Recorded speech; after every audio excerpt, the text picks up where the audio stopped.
What's up, everybody? Welcome back to a brand new video on this here YouTube channel. I don't have a set intro. You know how some YouTubers are like, hey, what's shaking, my mans, or something like that? I don't have that. First of all... Actually, I hope no YouTuber ever says that. Yeah, I was gonna say, I would beat whoever up. Today's video is a little different. It's not cosplay related. It's jokes, but not so much.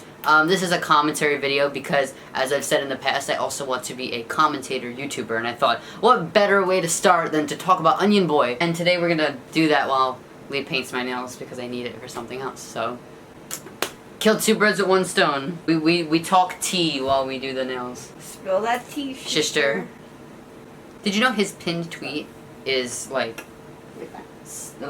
help numbers, like suicide, self-harm, blah blah blah. It's kind of ironic for somebody that's to be their pinned tweet if they like victim blame the people that would call it. I know. Okay, so y'all know how Onision is a commentator YouTuber who has been on the platform for some time now. He started out making funny sketches and stuff, which were cool. Then he decided to open his mouth and start sharing opinions, and slowly but surely, his popularity declined. To where the only way people talk about him anymore is if there's some kind of controversy that comes up, so he can keep himself relevant. So of course, that's what he does, to keep himself relevant. He usually talks about topics that really don't have much to do with him, but for some reason, because he thinks that the one thing we all share in common is being human, he thinks that he now has a voice on these topics. Today we're going to go through his tweets and respond to them, taking him completely 100% seriously since he takes everyone else 100% seriously. Oh, I love this. So, Greggy Boy, is known for guilting people. There was a clip where he responded to fan questions or whatever, and somebody said, which by the way, I'll try to find it and put it down below, but if I can't, it's really easy to be searched up, because this is pretty much what everybody talks about. They said, Greg, I'm having problems at home, my mom makes me want to, like, self-harm and stuff because she's mean to me, whatever. And he said, first of all, you don't have anyone to blame except yourself. So, for that kind of guy to have that as his pinned tweet is kind of funny. But he says in this tweet here, there are people who think they have the wrong skin color, the wrong height, the wrong face, etc. Doesn't mean they can't be grateful or proud. They're lucky to even be alive. Just ask a cancer patient who they would rather be. Try to appreciate this. So, to all the other trannies out there, you're not allowed to transition because cancer patients have it worse. Yeah. Greg, I don't think you understand something. To be transgender, you need dysphoria. Dysphoria is body dysphoria, body dysphoria in the transgender sense means that basically you have tits and you identify as a boy and you don't want them, or you have a penis and you identify as a girl and you don't want that. That would be body dysphoria. For some people, it can escalate a lot, where they will self-harm or have suicidal thoughts and tendencies because they have these body parts that they don't want, and they want to go through the transition to get rid of these things. To get rid of facial hair if they're a trans girl, to get rid of a chest if they're a trans boy. You get what I'm saying? You're not stupid. So if you're with me so far, then keep listening. I think we can understand that if you want to transition, meaning you are transgender, you will probably have the body dysphoria. Because if you don't have the body dysphoria, then why would you want to transition? You would be fine with saving hundreds and thousands of dollars. You'd be fine with staying in the body that you're at right now, because you don't have gender dysphoria. Therefore, there isn't something that you hate that's on your body. Right? Mm-hmm. Right. Okay. So you don't necessarily hate yourself, Greg. You hate something about yourself. There are plenty of people in the world who hate something about themselves, whether it be their height, their weight, etc. Trans people hate the fact that they were born with parts that they don't want. That is why you need dysphoria to be trans. That is why people who think that you don't need dysphoria to be trans are harmful to the community. Now, if you're non-binary and you're not like trans female to male and male to female, you don't need dysphoria. You can be happy with yourself, whatever. But to be transgendered between genders, transferring, Jesus Christ, transgender from one sex to the other sex, gender, whatever, yeah, you need dysphoria. That's kind of how it goes. So... You literally need a doctor's permission before you can start transitioning. Yes, because there's so many cases of people who don't think that you need gender dysphoria to be trans, and then they go through the process, and then all of a sudden down the line they regret it. because you need to have this kind of mentality in your head, to be transgender. So he's saying that, being transgender doesn't mean that you have to hate yourself, you should like what you have, blah, blah, blah. Yes, but if you liked what you had, there'd be no need to transition, would there? So, yes, you're right about us not needing to hate ourselves, but it's not ourselves that we're hating. We're hating the hand of cards initially that we were dealt with. Something that you can't understand because you have a body that you want. You can't possibly say, as a cis person, which he said in another tweet that I'm gonna pull up, if I woke up with boobs and a vagina one day, I would be fine. You can't possibly know something like that because you're not transgender. You can't have that mentality, and honestly, a lot of cis people in my life, people in other people's lives, have said that, and it's really, really just makes you look completely stupid. Transgender people basically, they were born with the wrong set of parts, and they want the right set of parts. So obviously all they've ever known is having the wrong body. So they're gonna want the right one. They're not gonna, think about, oh, how lucky am I, whatever. Like, yes, we're lucky for health. We're lucky to be alive. We're lucky to not have these life-threatening illnesses, whatever. But just because somebody has it worse than the next guy does not mean that you can't be upset and want to change something that you have. And I'm really tired of that mentality. People saying, oh, you should just save your money and not spend it on surgeries that, are going to help you transition and make you happy, because it could be worse. You could be dying in a hospital bed. Yes, you could. But if life is all about making yourself happy and going through the changes you want to be happy, then why can't we do that, Gregory? There are people who get their legs blown off, people who are blind/deaf, people who have birth defects. Many of them love themselves, and they can be proud of themselves. You can be too, he says, in reply to a tweet before him which said, it's hard to like yourself when your body parts don't match your brain. Greg, again, you were born with the parts that you want. Therefore, you cannot possibly imagine what it is like.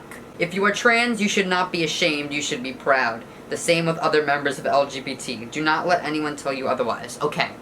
We are proud to be part of the LGBT community. I could speak by myself, whatever. I feel like I'm speaking for more people when I say this. We are proud to be coming out of the closet, literally, transitioning, announcing ourselves as a part of the community.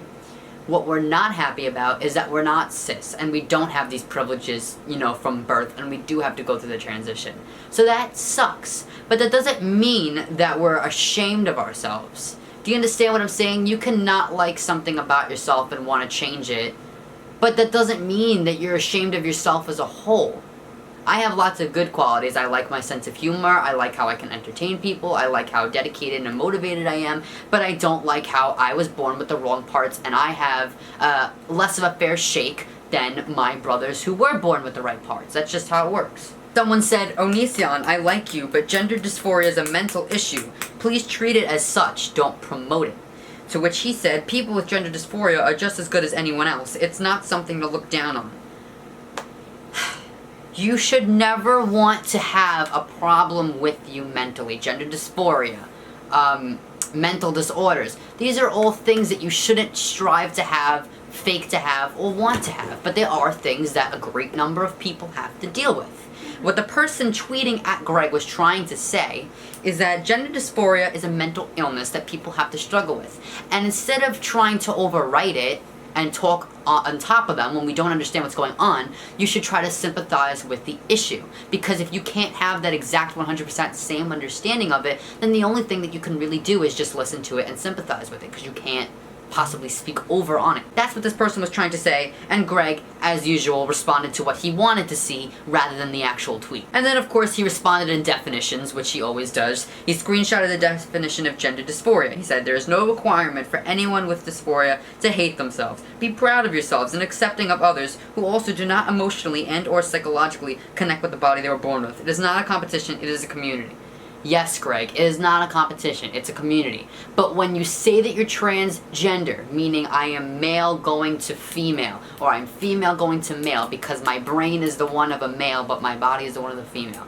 When you say that you are transgender, you have to have gender dysphoria, because if you don't, then you wouldn't want to transition. You would be happy with your boobs, you would be happy with your penis. You can be non-binary or a gender or whatever all you want, but if you want so badly to transition into the other gender, then you have to have some kind of dysphoria there.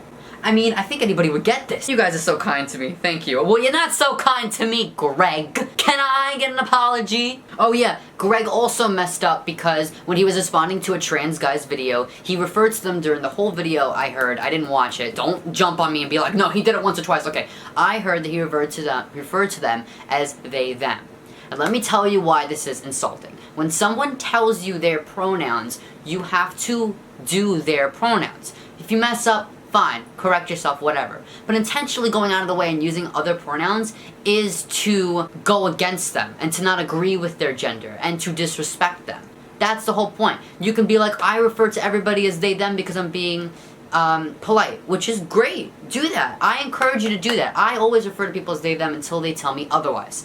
Underline, until they tell me otherwise, because when they tell me otherwise, it is anything but respectful to continue to use they, them. You have to use what they want, and if you don't, that is disrespectful. It is not being polite anymore at that point, because you're going against what they told you to do. Yeah, he keeps saying that you can call people they, them, and it's considerate and inclusive. And yes, Greg, that is the one thing you're right about. It is. But when someone corrects you and wants to use the right pronouns, then not using those is like you're not agreeing with them and you're not validating them. That is the issue. And we try to explain it. We're like, imagine being trapped in a body that you don't want. Would you transition, do anything you want to get out of it? And they're like, oh, I would be happy with whatever body God gave me. Okay, but you don't know that until you're in the position, so please be quiet. There's also a tweet that I responded to on my own Twitter where he proclaimed that if he woke up with boobs, he would be happy. He would engage in lesbian activities and he would love it. But he woke up as a guy, so he's happy that way too. So you should be too. That's what he said, and that is the sissiest thing. Sissy, meaning C-I-S-S-Y. You know, sissy? Yes, the sissiest thing I've ever heard of. The point is, if you love being trans and you love to gloat about being trans and you don't want to transition and change anything about your body, that is leaning more towards the trans trender spectrum, which is doing it to be cool. It is not a cool thing. It is not a fun thing. It is not a trendy thing. And for you to not grasp that, understand that, makes me mad and makes me angry because I used to be a fan of Onision. I thought his early day sketches were funny. But now, I cannot comprehend I ever liked him at all. I would have never liked him at all if I knew something like this about him. It is so mind-boggling that people can think this way and then have the balls to share this on the internet. Because we know that 50% of people who think this way won't ever admit to it. But he is actually getting people on his side and his fans are actually supporting him, and I think that's gross. And I think that even if you are a fan of Onision, if you don't agree with some things that he says, you're allowed to disagree and still support the person. But to blindly agree with whatever he's saying just because you're a fan of him, you don't have any more respect from me than Onion Boy does. Anyway, that's all I'm gonna say. Big shout out to Danny Blake, because he was the reason that I made this video, because he made his own video. I'm gonna put his video in the description. Because, you know, people like us, who are actually going through it, need to be the ones speaking on topics and speaking against Onion Boy. Onion Boy does not need to be the one speaking. So, big support to whoever he's rallying at right now, and, that's it. Yeah, I'm gonna start speaking on more topics. I like getting fired up. Please do. I Boom. love watching these kind of videos from you. I think. Alright, bye.